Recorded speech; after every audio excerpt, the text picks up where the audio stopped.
That's it. It's official. Congress is certifying Donald Trump's election victory. As you guys know, this is not necessarily something that people were aware of that the American government does until the Republicans decided this was a pivotal moment to strike and potentially change the trajectory of American democracy. What is this? Oh no, it's happening again. Just keep this video to bait some views. To the Capitol, but those police are gone. I don't see anyone. When we were coming up on the other side, from the west side of the Capitol, we saw a group of oh my God, they're doing it again. No, I'm just kidding. All right. I was the only protester outside Congress. Where was everyone? Let's be really real. Liberals are not resisting the Trump administration. They're not. Liberals are too busy, both in the halls of Congress and outside, clapping at the normalization of Donald Trump and the Republican Party, and also simultaneously celebrating how good they are at normalizing people like Trump. My point is, we're done. It's over. The American Reich is here, okay? Some might say it's always been here, America KKK style,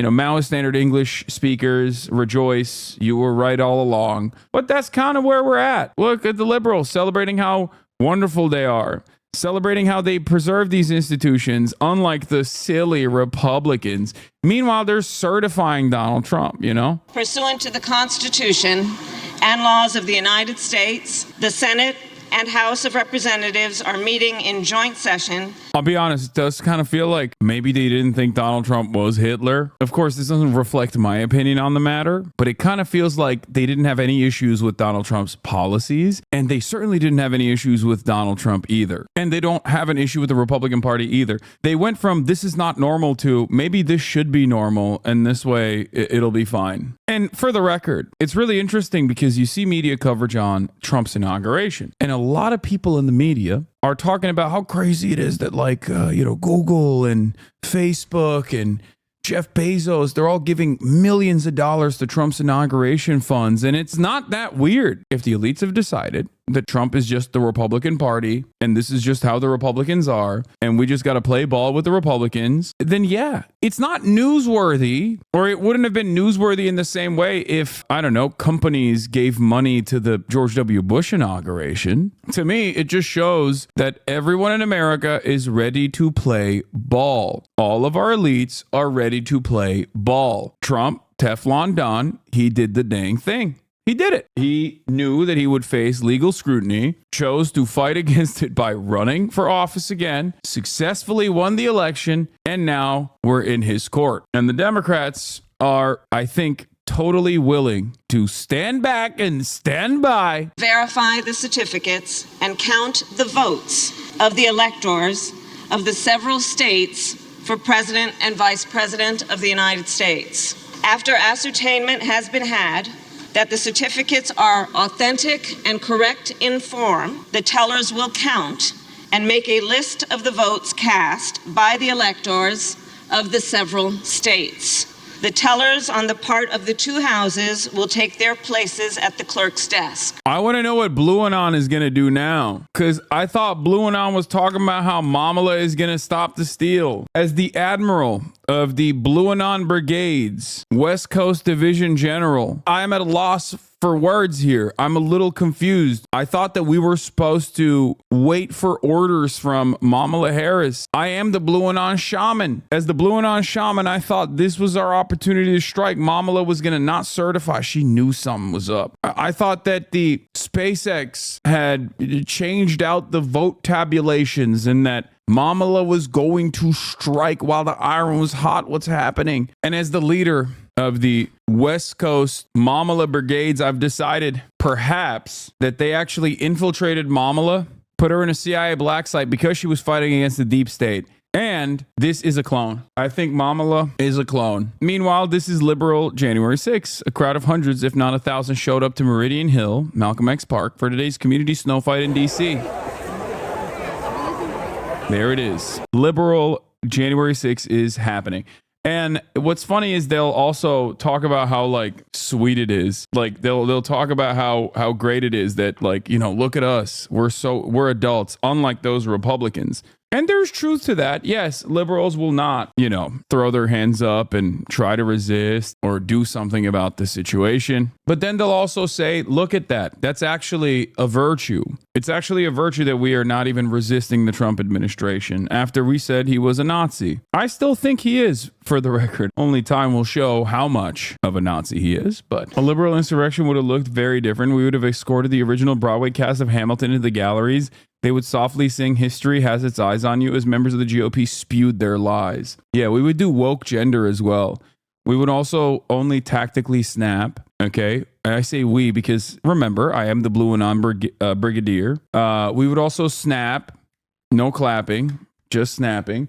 We would do gender. We would do woke gender, Broadway musical, jazz hands. We would do a land acknowledgement after the insurrection or before the insurrection, okay? Just remember, we have to do a land acknowledgement first and foremost. We'd have to put marginalized people on a single file line, put them in the front lines, and of course, mandatory drag. And then the end of the insurrection would be ensuring that we secure enough funds to give to Israel. Another $8 billion to Israel, to be exact, which is what Joe Biden is doing. We would cherish that and we would celebrate him for doing that. The state of Florida received 9 votes for president, and J.D. Vance of the state of Ohio received 9 votes for vice president.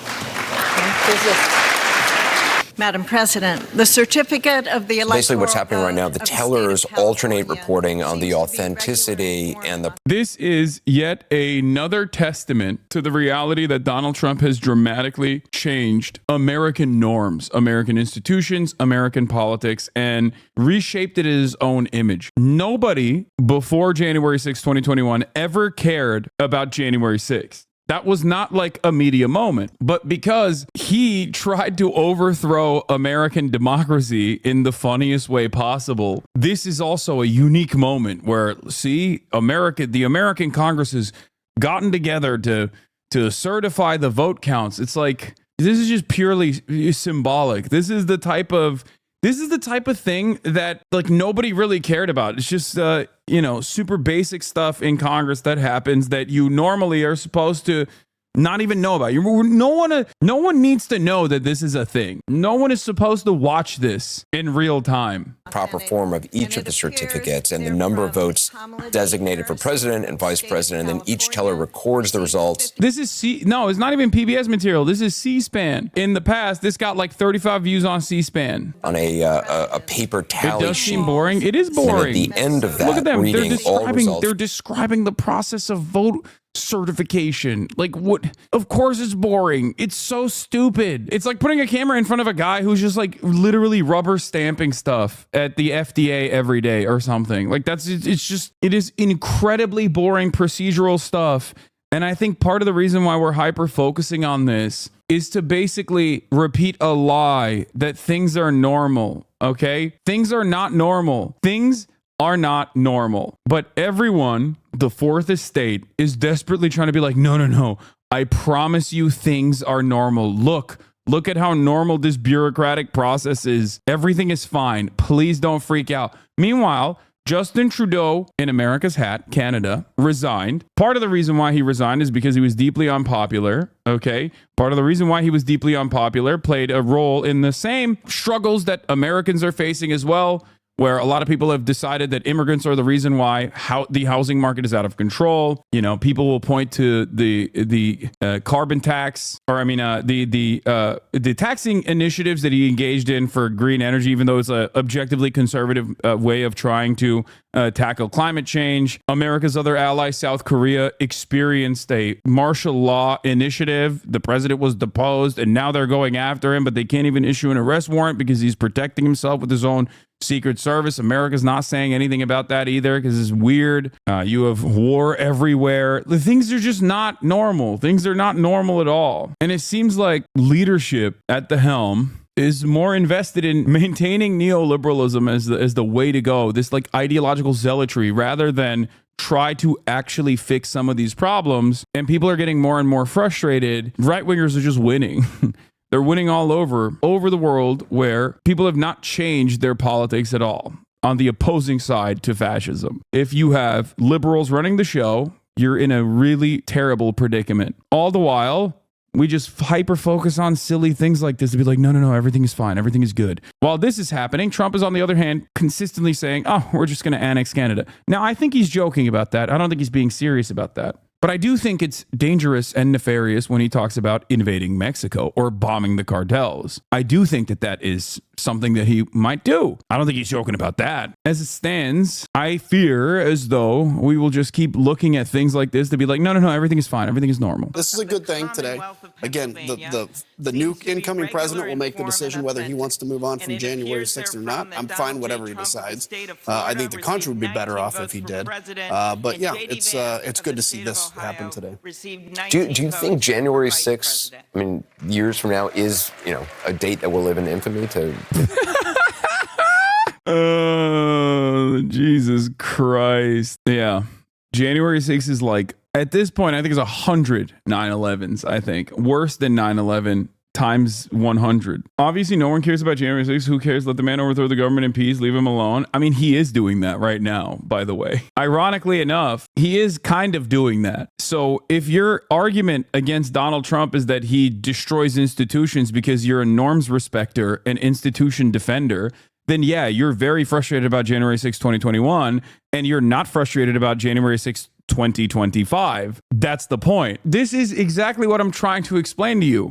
Okay. Liberals don't like January 6th, 2021 because that destroys institutional norms, because they only care about preserving institutional norms. They don't care about losing to Donald Trump gracefully, graciously, and, falling on the sword like this. Most of the country did care. It rubbed them the wrong way. They didn't like it. That showed up consistently in polling, but it just didn't rank in the top issues at the end of the day. And I think this was such a historic and wild election cycle, and so many other dynamics entered the last 4 years that in many ways the events of January 6th were eclipsed.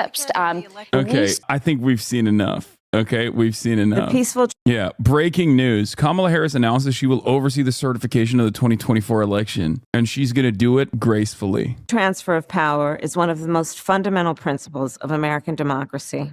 As much as any other principle, it is what distinguishes our system of government from monarchy or tyranny. Yeah, breaking news. Elected official is going to do her job. Yeah, breaking news. Tomorrow, Kamala Harris is also going to continue overseeing the Senate. Breaking news. As the vice president, this is her duty. Breaking news. On January 20th, they will hand over the reins of the government to Donald Trump's administration. Breaking news. Yeah, I know. This is how it is. This is how it goes. Today at the United States Capitol, I will perform my constitutional duty as Vice President of the United States to certify the results of the 2024 election. This duty is a sacred obligation, one I will uphold, guided by love of country, loyalty to our Constitution, and my unwavering faith in the American people. As we have seen, our democracy can be fragile. This kind of attitude is so funny because they make it seem as though the Republicans, if given the opportunity, wouldn't do a million January 6s over and over again. Like, hey, we're leading by example. See, this is how you really do it.